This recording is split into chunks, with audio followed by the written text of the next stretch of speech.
Secretary জনাব মৌলানা মাইনুদ্দিন ভাই।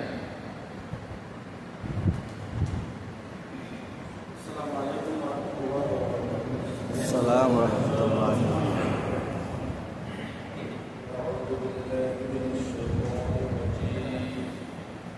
بسم الله الرحمن الرحيم. ما أصاب من مصيبة في الأرض ولا في أنفسكم إلا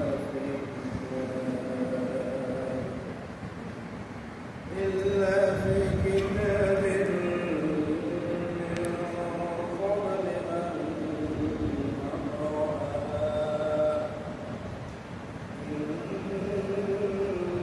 إن ذلك على الله يسير لكي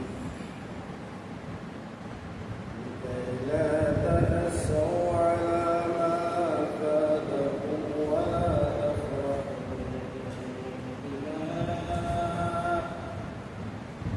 ولا تفرحوا بما آتاكم والله لا يحب كل مختال فخور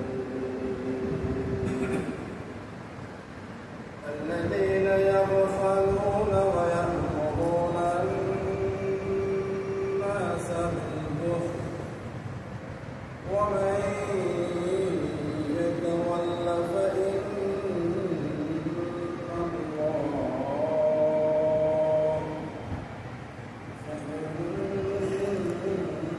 الله هو الغني الحميد.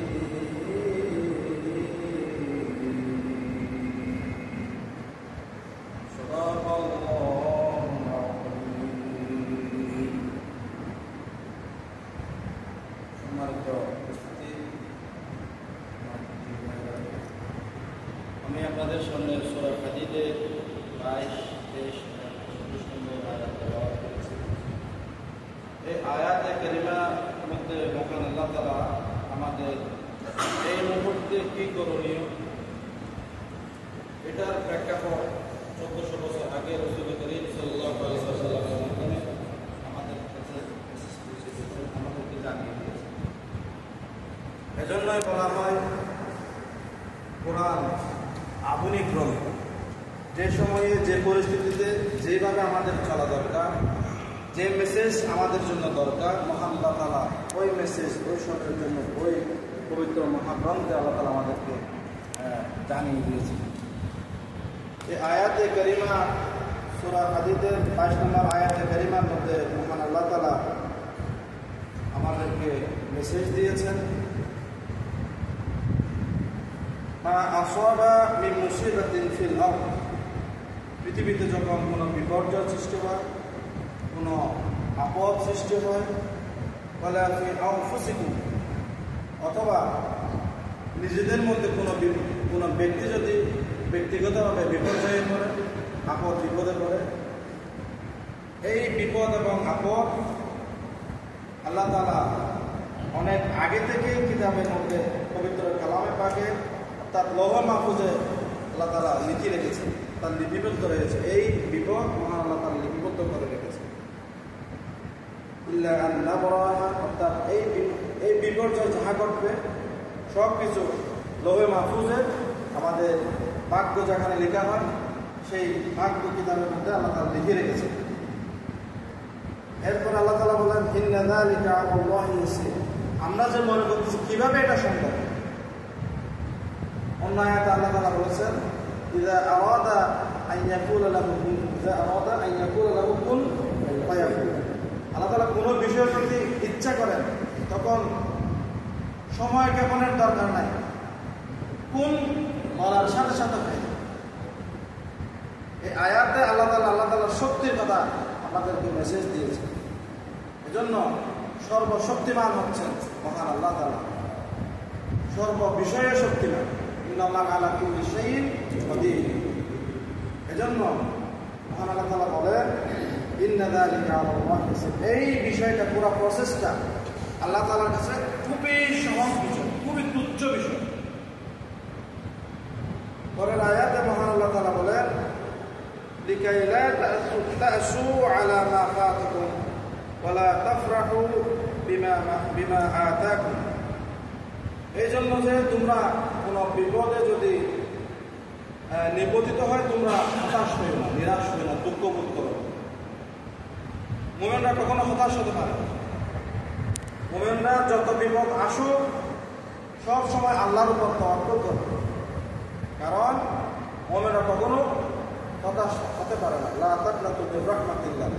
তোমরা, আল্লাহ তাআলা বলেন, তোমরা আল্লাহর রহমত থেকে যত বিপদ আসুক, যে কোনো মুহূর্তে তোমরা আল্লাহর রহমত থেকে কখনো নিরাশ হয়ে না। আল্লাহ তাআলার ঘোষণা। এজন্য যত বিপদেই আসুক আমাদেরকে সবার ইখতিয়ার করতে হবে, কখনো অধৈর্য হওয়া যাবে না। বিপদ এটা আল্লাহ তাআলার পক্ষ থেকে একটা পরীক্ষা।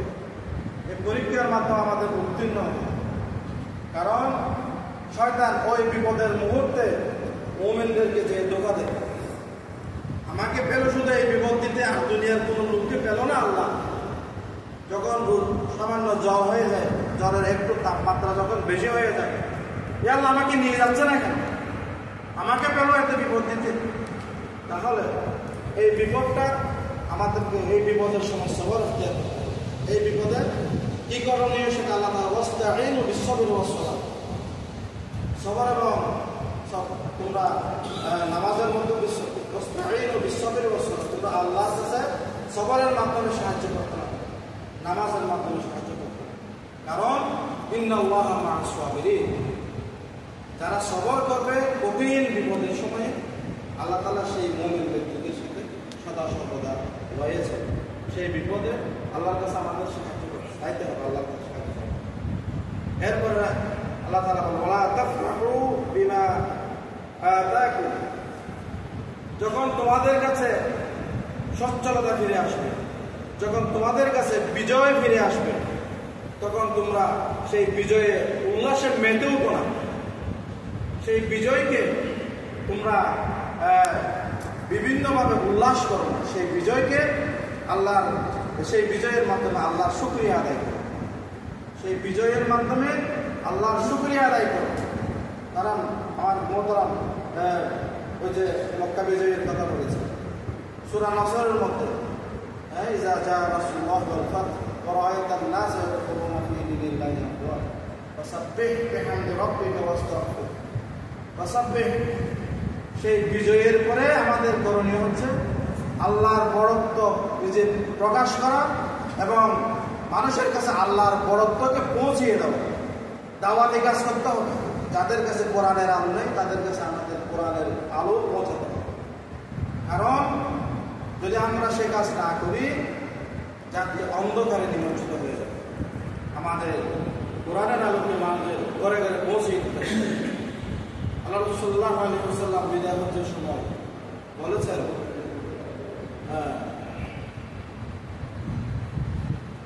আমি তোমাদের কাছে দুইটা জিনিস রেখে যাচ্ছি, আমি তোমাদের কাছে দুইটা জিনিস রেখে যাচ্ছি, যদি তোমরা সেই দুইটা জিনিসকে আঁকড়ে ধরো তোমরা কখনো পথভ্রষ্ট হবে না।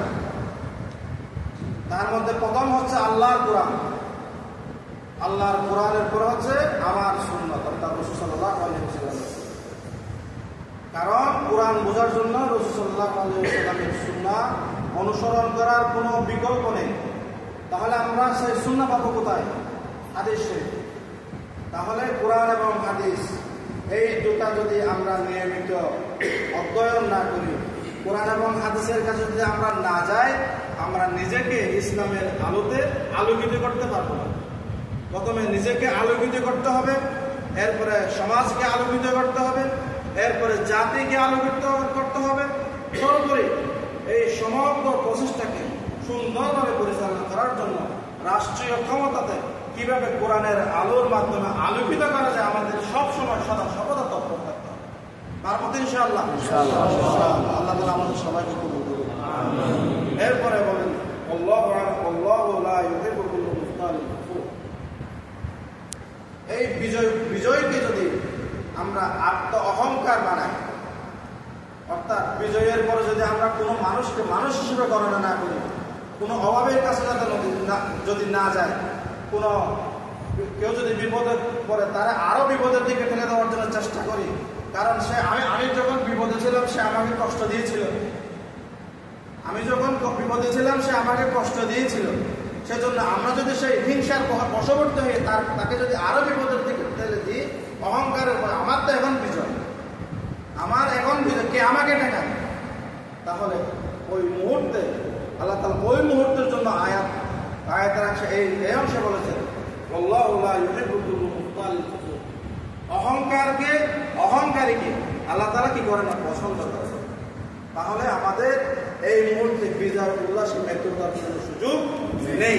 তাহলে আমাদের কি করতে হবে, ফাসাব্বিহ বিহামদি রাব্বিকা ওয়াস্তাগফির, অর্থাৎ আমাদেরকে সব সময় আল্লাহর বড়ত্ব প্রকাশ করতে হবে, মানুষের কাছে পৌঁছতে হবে আল্লাহর বড়ত্বকে, ওয়াস্তাগফির, সদা সর্বদা কান্নাকাটির মাধ্যমে সবার জন্য দোয়া করতে হবে, আল্লাহর কাছে নিজেদের জন্য ক্ষমা প্রার্থনা করতে হবে। এটাই হচ্ছে বিজয়ের পরে আমাদের করণীয়।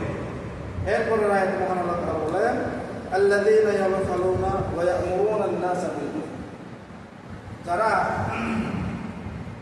কৃপণতা করে, ওয়া ইয়া'মুরুনা আন-নাস, নিজেরা প্রথম হচ্ছেন যারা নিজেরা কৃপণতা করে। কৃপণতার বিষয় অনেক আছে।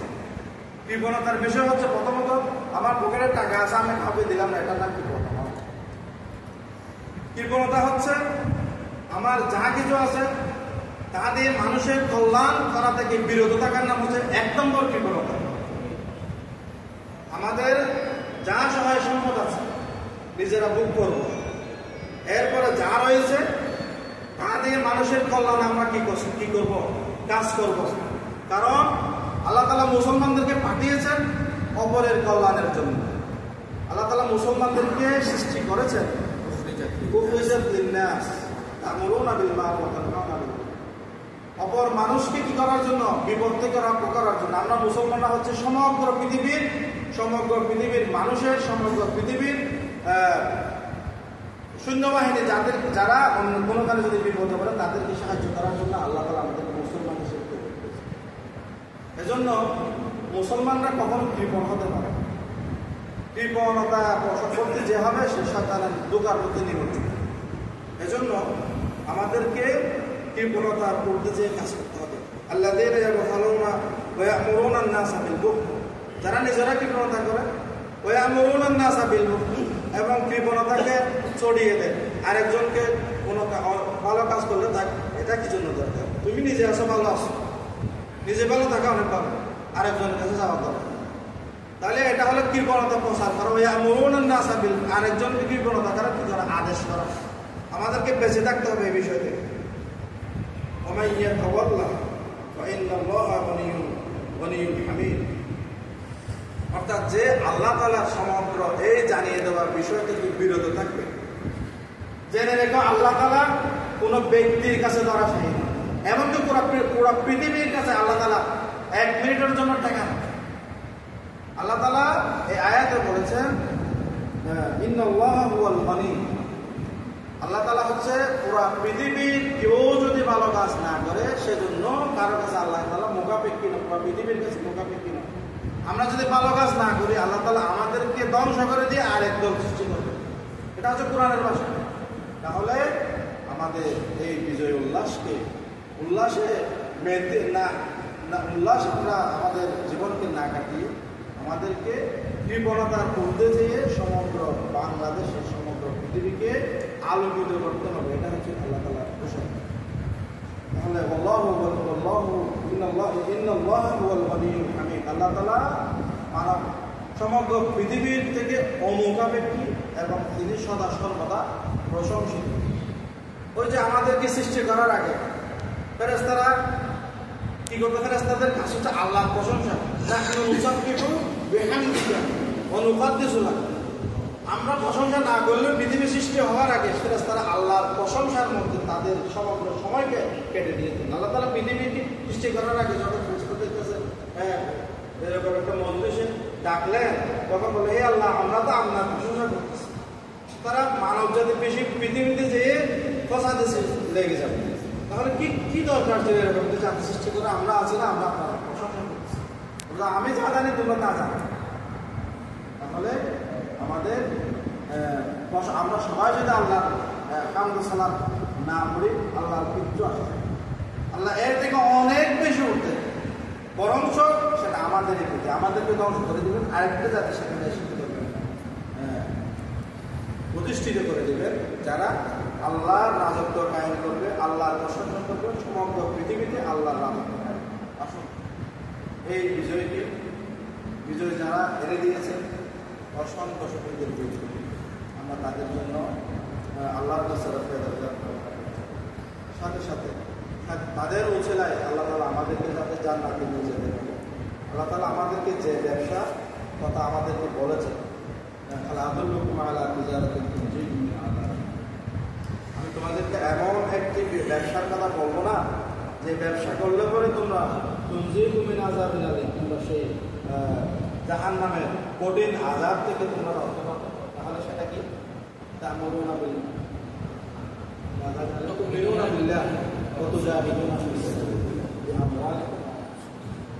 অর্থাৎ আমাদেরকে খাঁটি ইমানদার হতে হবে, খাঁটি ইমানদার হতে হবে। প্রথম হচ্ছে সেই ব্যবসার প্রথম পুঁজি হচ্ছে আমাদেরকে খাঁটি ইমানদার হতে হবে। পুরাপুরি ইমানের বিষয়টা নিজেকে ধারণ করতে হবে। ইমান মানে কি, ইমানের কি কি বিষয় সেগুলো আমাদেরকে ধারণ করতে হবে। ইমানদার হওয়ার পরে, প্রকৃত মুসলমান হওয়ার পরে আমাদেরকে মাঠ পর্যায়ে কাজ করতে হবে। জিহাদ মানে এখানে তলোয়ার নিয়ে জিহাদ করা। জিহাদ মানে হচ্ছে যখন যে অবস্থায় যেভাবে আল্লাহর দ্বীনকে প্রতিষ্ঠা করার জন্য কাজ করা দরকার, সেটার নামে হচ্ছে শুধু তলোয়ার নিয়ে মাঠে যুদ্ধ করার নাম জিহাদ। এজন্য আমাদেরকে প্রকৃতপক্ষে ইমানদার হতে হবে। দ্বিতীয় নম্বর হচ্ছে জিহাদে আমাদেরকে শামিল হতে হবে। অর্থাৎ প্রত্যেক মানুষের কাছে, প্রত্যেক মুসলমানের কাছে ইসলামের মূল মেসেজটা আমাদের পৌঁছাতে হবে। এরপরে অন্য ধর্মাবলম্বী যারা আছেন তাদের কাছে আমাদের ইসলামের সৌন্দর্যটা পৌঁছাতে হবে। এটা হচ্ছে যে এজন্য আল্লাহ তাআলা আমাদেরকে যেই নির্দেশনা কোরআন এবং হাদিসে দিয়েছেন, আমরা চেষ্টা করব সব সময় মৃত্যু পর্যন্ত নিজেদেরকে কোরআন এবং হাদিসের আলোকে সাজাবো। এরপরে আমাদের পরিবারকে সাজাতে হবে। পরিবারকে সাজানো একটা ফরজ, ইসলামের আলোতে পরিবারকে সাজানো ফরজ। কারণ কি, আমাদেরকে মহান আল্লাহ তাআলার কাছে সেই পরিবারে আমার বিরুদ্ধে নালিশ করবে। তিনি নিজেকে কোরআনের আলোতে রাঙিয়েছেন। হে আল্লাহ, আমাকে বললো তো আমি মানতাম, আমি সেটা আমাকে বলে নাই। প্রতিবেশী আমাকে বলবে, আল্লাহকে বিচার দিবে। সে চলেছে, ওটা আমার ভালো লাগতো, কিন্তু সে আমার কাছে আসে নাই, আমাকে জানায় নাই বিষয়টা। তাহলে প্রথমে নিজেকে ইসলামের আলোতে, ইসলামের আলোতে রাখাতে হবে, আমাদের পরিবারকে ইসলামের আলোতে রাখাতে হবে, আমাদের পরিবেশকে ইসলামী পরিবেশ করার চেষ্টা করতে হবে, সমগ্র দেশ ও জাতিকে ইসলামের রঙে রাখানোর জন্য আমাদের এই হচ্ছে মোক্ষম সময়। আমরা অনেক বিপদে ছিলাম, অনেকে আছে ঘরে থাকতে পারে না, অনেক গোলাম মামলায় জড়িত। আল্লাহ তাআলা আমাদেরকে কিভাবে, কি মেকানিজম আমাদেরকে এই পর্যায়ে নিয়ে এসেছেন, আলহামদুলিল্লাহ। আমরা কখনো গত সপ্তাহে কল্পনা করি নাই, এর 1 ঘন্টা আগেও কল্পনা করার সুযোগ ছিল কি হতে যাচ্ছে, দেশ নিয়ে কে খেলতেছে। তাহলে এই ধরনের বিজয় উল্লাসে আমাদের মেতে ওঠা যাবে না। আমাদেরকে এই মোক্ষম সময়কে কাজে লাগাতে হবে। তাহলে আল্লাহ তাআলা, আমরা যদি এই মোক্ষম সময়কে কাজে না লাগাই, তাহলে আল্লাহ তাআলা আমাদেরকে নিরাপদ রাখবেন না, আমাদেরকে ধ্বংস করে দেওয়ার কথা কোরআনে বলেছে। আল্লাহ তাআলা আমাদেরকে কোরআন এবং হাদিসের আলোকে তৈরি করার জন্য